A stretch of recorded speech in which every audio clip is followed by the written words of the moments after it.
Could you ever imagine living in a world where everyone around you does not seem to understand you? Where everyone around you treats you differently and think you're weird for being yourself? Where you're considered less capable than other people, do not have the same opportunities as everyone else?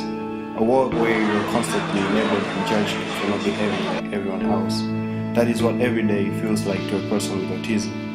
Autism spectrum disorder is found to affect 1 in 68 children.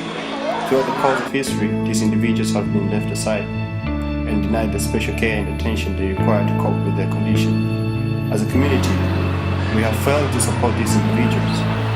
Assistance and care is needed in order to explore the immense potential of each person with autism. The solutions are all around us, but this solution can only be explored when we all take a step forward to understand these individuals in our society better. They need a voice. Who will give this to them? Who will help them to speak up? Will you be there to listen?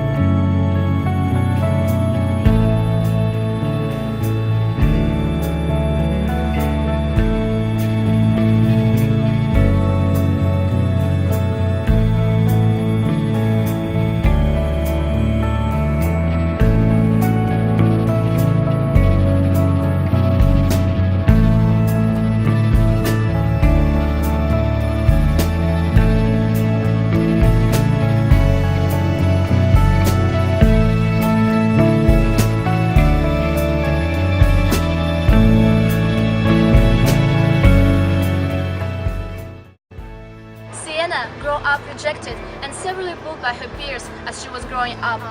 Everyone around her thought she was so odd. She couldn't understand what was happening in school and the people around her. She was often scolded and punished by her parents and teachers for just sitting and staring, for being on her own world. Finding education was too difficult. Her parents urged her to get a job so that she can earn some pocket money. She was fired from this first job because her employers didn't trust her and believed she couldn't count money reliably. They also thought she was stealing money.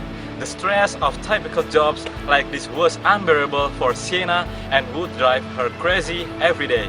She could not stand seeing so many faces a day and being around so much noise. Believing that the education could be solutions to all her problems, she enrolled at a 4 years college course against her parents' wishes. Her parents couldn't understand why she didn't want to work and assumed that she was lazy and she was a licker. At the end of her first year, Sienna had a nervous breakdown, so she had to finish another year at a different university. Life was agonizing for her. Sienna didn't know that she was different. Would things have been different for her if she knows that she was actually autistic?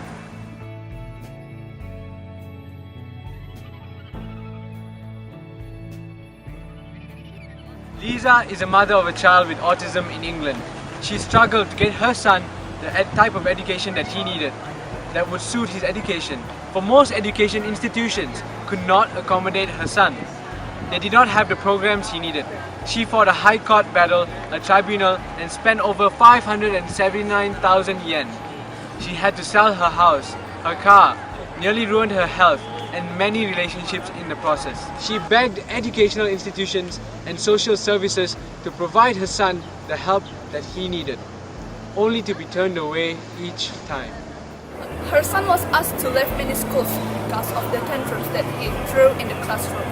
Although the teachers would apologize, they want to protect the safety of the other kids. Her son could never understand what he was doing wrong, and Lisa has no one to turn to. Her son was at least 4 years behind his peers and often sat outside the classroom and even was excluded from the playground. He was so anxious that he would often pull out his hair and punch his arms. The school could not accept the condition he was in, and finally they labeled him as a naughty boy and his mother, Lisa, as a bad parent. These are only 2 stories of over 1 million. Autism impacts not only the individual who's autistic, it impacts their families, and it also impacts anybody that interacts with them. These stories remind us that every single day, someone who's labeled as being different is excluded from our world. Being autistic, it's not a choice. It's something that many have to deal with, and it becomes a part of who they are. In order for us to understand what autism is, we each need to take a step outside of ourselves in order to see the world as someone else may be. It's only when we understand these difficulties are we able to resolve them. And only when we resolve them are we able to make this world a better place. One eye to be jung our tongue. One eye to be John our tongue. One eye sebijang artong. One eye, sipijang ertong. One eye si be John our tongue. One eye, sipijang ertong. One eye, 自闭症儿童。